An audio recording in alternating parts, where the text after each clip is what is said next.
Hello! The aim of this video, that is part of our project GlueX, is to help you write definitions. At the university, creating definitions is an important learning skill that you will find very useful when reinforcing and revising concepts, and that can help you develop your language skills. But what is a definition? In its simplest form, definitions are statements of the meaning of a word, an expression, a sign, or a symbol. In other words, a definition explains through clarification and further explanation what we are trying to say in a few words. When we define a word or phrase, we are explaining its meaning, usually in a specific context. Usually, definitions comprise a series of elements. First, the term. This is a concept that is going to be defined. Secondly, the class. This is the category of the concept. It is, of course, broader than the term, because it is where it fits. And finally, differentiating features. These are the specific features that set the term apart from other terms that also fit in the class. Here is an example that illustrates the elements of a definition: term, class, and differentiating features. Computer, highlighted in purple, is the term. Electronic machine, in blue, is the class, and the differentiating features are highlighted in pink. It is important to bear in mind that one term can have different meanings, depending not only on the context, but also on the field of study. Consider its basic meaning, the meaning that the word has in everyday English, and its specialized meaning, the specific meaning that the word has in a particular field.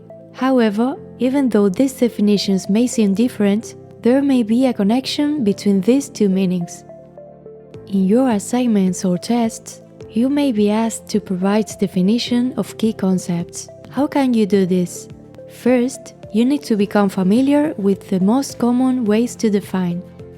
First, short definitions or glosses. Short definitions or glosses give information about a term in a word or phrase and are placed within parentheses or commas in a sentence.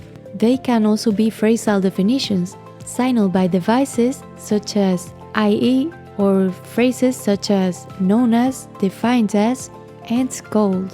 In the example, the short definition is placed in parentheses and introduced by the phrase known as. It is highlighted in blue. Sentence definitions are brief and similar to a dictionary definition. These definitions contain the three elements: the term being defined, which is assigned to a class, and then distinguished with its features. So, the first thing to do when creating a sentence definition would be to find out the class that it belongs to. Once you have identified the class, you can add a simple feature that will complete the definition. This would be an example of a sentence definition. Extended definitions are longer and more detailed than definitions found in dictionaries. In some cases, one sentence may be enough to define a term. However, in others, it may be important to expand your definition. This way, you can demonstrate your knowledge of a concept more fully. An extended definition usually begins with a general one-sentence definition and then becomes more specific, adding extra details. This is an example of an extended definition. Now that we are familiar with the main ways to define, it is important to focus on the language used in definitions. There are several verbs that you can use when defining, and each of them expresses a different meaning. You will have to remember them once you start creating your definitions. The verb define is widely used and often represents a safe option, especially in more elaborated explanations and for terms and concepts that can be defined in more than one way. The verb referred to is also commonly used in definition sentences in academic writing. The phrase known as seems to be fairly common in definitional sentences. The verb name is uncommon and seems restricted to a focus on the name itself. The verb denote is common, but seems largely restricted to matters of notation. Finally, the verb call can be used in definitions, but using it in full sentences can be tricky. One danger in written papers is that it can give the impression of stating the obvious, as in this example. Now that you have learned the types of definitions, the elements that should be included in one, and the language that should be used, it is time to start creating your own definitions.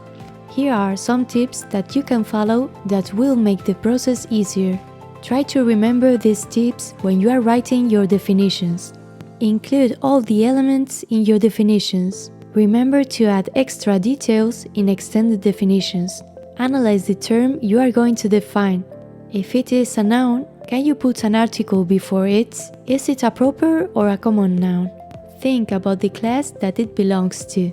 Try to make it as precise as possible to provide a lot of information about the term. Think about the features of your term. What makes it special? What makes it different from other terms that are in the same class?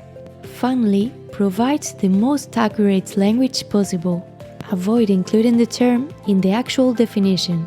You don't want it to be redundant.